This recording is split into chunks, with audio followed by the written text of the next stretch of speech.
What's up, guys? I'm back, and I'm here yet again to show you another D3 video, because I'm a total waste of space. And in this video, I really want to show people how to farm yellows efficiently. Now, lots of people are under the misconception that, okay, well, farming yellows, well, I'll just do rifts and gamble off Kadala like D6. Well, that's effective. It's not very effective. And if you're truly after, crafting an item, let's say a fucking Piro Marella I, which took me like 250 crafts to get a decent one that I was comfortable with, which is a lot. And you want to really min-max how you're farming those blues and yellows. So I actually went through a shit ton of cycles, and I did it comfortably within like maybe 2-3 days, and I got the roll.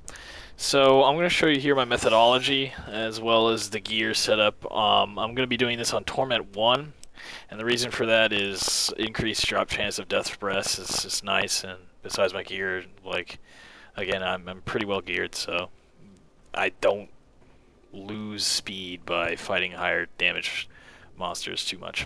So I'm going to be using Swift Mount here, and reason I'm not using the prior build that I showcased in my previous video is because I'm not doing normal, and I'm actually trying to pick up. I did say that it works in Torment 1, and I have yet to show that in another video, but the thing is, I'm trying to pick up those items, so running around with just perma decharge isn't really effective when you're doing that. So here's the gear. It's pretty much the same. I'm just running full Rakanoth Harringtons, but lidless wall for more fire skills damage, obviously. And here's basically the breakdown. We're going to use the fact that bosses drop guaranteed yellows at least 2, pretty much. I think 2 is guaranteed. 3 is pretty common, but 2 is pretty guaranteed. And along the way, we're going to make use of the Nemesis Bracers to augment that yellow farm, basically. And it is faster. I know people are going to be like, oh, it's not as fast. It is. Over time, it's faster, because if you think about T6 rifts, you got to think about this. Average time on T6 rifts is about 6 minutes if you're very well geared, and then you can get like 100 bloodshots from Gdala, and you can gamble, and she gives you a bunch of yellows as well, so you can almost like a full inventory. But the problem is when you're picking up yellows within a rift, it slows your clear speed, so it's even worse. So it's definitely not going to be 6 minutes. It's definitely going to be like 8 to 10 minutes on farming like 2 inventory fulls of yellows, depending on the RNG. It may be 3, but I mean, RNG is RNG, and I hate that stupid phrase. But in this methodology that I'm going to show you, this method right here, RNG is actually going to help you, because there can be RNG in terms of elite spawning, and the more elites that spawn, the better, because you can get guaranteed yellows from them. So what this is going to capitalize in is what you're going to see pretty much right now. I'm going to go to Gardens of Hope first here, because there's a guaranteed shrine there, and I can use Nemesis to spawn an elite right away. So I go there, pop my Akarat, use a gear swap. Whoa, I wasn't riding the horse for so freaking long.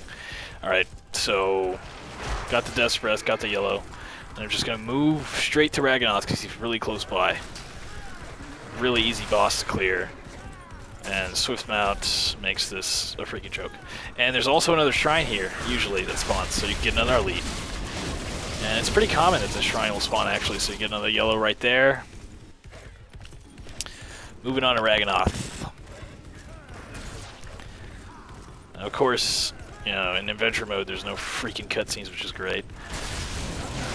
Don't really want them here. There's some of you. And I got a legendary lol. Alright, so anyway, let's go. Now we go to Act 2 and Road to Alcarnus. So I actually kind of found this route on my own, because I was like, man, I don't want to freaking farm T6 rifts this way just because of yellows, and it's a pain in the ass to freaking pick up everything that drops, and the clear speeds are low. It's like when you do that, so I pretty much kind of derived this method off of thinking about bosses. Oh, look, another six now. That they drop yellows, guaranteed. So you get an elite guaranteed here. There's always an elite guaranteed. And then plus you have a boon of the shrines, which is really good because that can give you legendaries, obviously, from the elites that you spawn with Nemesis. And there could be another shrine. Yep, there's another shrine here. So this is a particularly good run. And as I said, the RNG actually helps you in this case. So picking up the yellows, of course, this can be faster, but I'm just going through this, you know, just to show you guys. Then go to Magda, and they changed the boss fight. She's no longer bubbles, but some reason in Uber she still bubbles. So it's like, fuck you. Thanks, Blizzard, as usual. And that's it.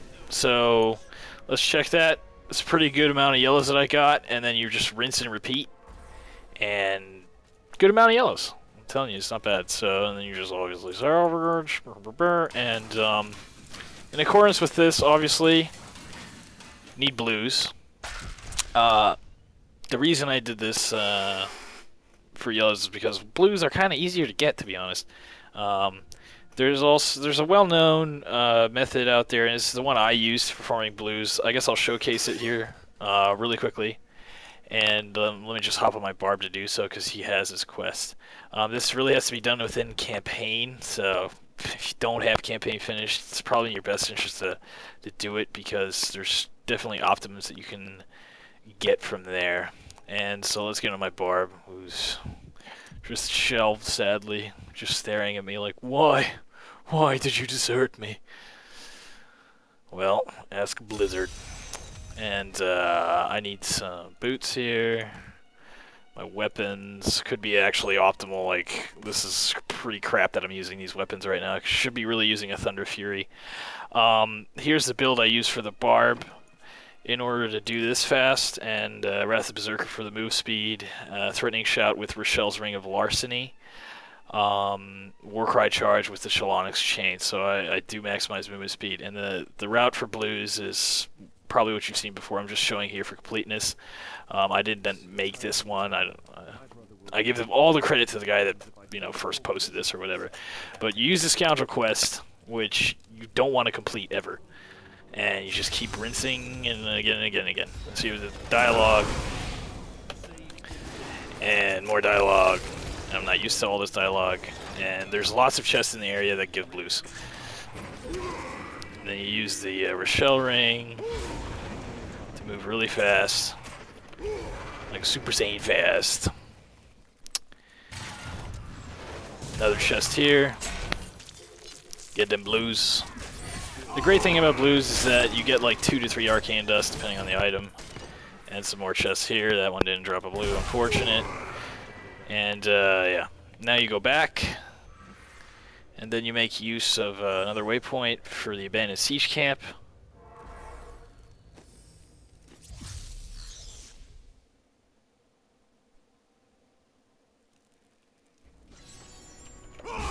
And by that time, your Wrath of Berserker is almost already up. And I got a little delay. Use it. Sometimes you can get like blues from those bones, but it's kind of rare. So I just screw it. Get some more blues. Yes, this is boring. Yes, this is repetitive, but it's Diablo 3, let's face it. There's going to be some form of repetition whether you like it or not. So, all blues done. Remember, you don't complete the Scoundrel quest, you just open the chests, and then you're just like, okay, screw it, leave game, rinse and repeat. And that's how you do it. That's how I do it. I farmed over 250 Piro Marellas because, for the new Shield Bash build, it looked really good when Heartslaughter was bugged. Now I'm not so sure. But this is the way to go if you really want crafting materials, in my opinion. So thanks for watching, guys, and give me some feedback. Peace.